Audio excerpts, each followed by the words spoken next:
السلام عليكم حبايبي، رب تكونوا طيبين ومن ربنا قريبين. نبدأ بالصلاة على الحبيب. كل عام وانتم بألف خير بمناسبة مولد النبي. هنعمل النهاردة حلويات مولد النبي. هنعمل الحمصية بطريقة جديدة، طريقة تسالي.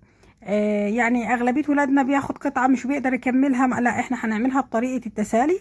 حاطين هنا الطاسة على النار فاضية ما فيهاش أي حاجة، وبحط فيها الحمص. مش بيتحمص ولا حاجة، بس عشان لو في رطوبة تطلع منه. يعني يا دوبك بس بدفيه كده، ما بياخدش اي لون ولا اي تحميصة. وبعدين خلاص نزلناه، وبحط على النار في طاسة تانية او في نفس الطاسة فضيها، وبحط كوباية واحدة من السكر وكوباية الا ربع مية. بنسيبهم لما يتكرملوا خالص.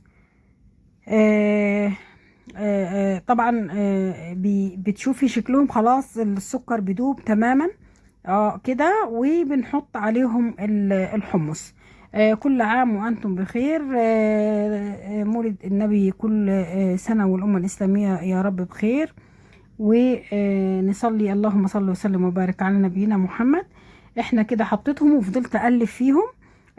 فضلوا بالشكل ده اتكرملوا، وخدوا الشربات اللي احنا عاملينه، او الكراميل اللي احنا عاملينه كده. بالشكل اللي انتوا شايفينه ده، سخنة طبعا.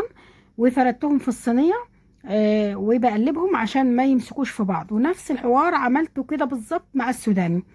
طريقة سهلة وبسيطة، وفي نفس الوقت تسالي. اللي عايز ياكلهم كده يتسلى فيهم زي اللب، زيه زي التسالي العادية بس حلو. كتير فعلا من ولادنا ما بيقدروش يخلصوا القطعة، ودي حاجة جديدة كده ايه. التسالي وسهلة وبسيطة. وكل عام وانتم بألف خير. يا رب الوصفة تكون عجبتكم، وتكون سهلة وبسيطة، ما خدتش وقت خالص. عايزة اضيف حتة فانيليا او مية موارد بسيطة جدا صغيرة تعمل ريحة حلوة، برضو ما فيش اي مشكلة. واللي عايز يعملها قطع زي المعتاد برضو ما فيش مشكلة. بس زي ما قلت لكم دي طريقة جديدة كده تسالي. يا رب يكون عجبتكم. شكرا لكم، والسلام عليكم ورحمة الله.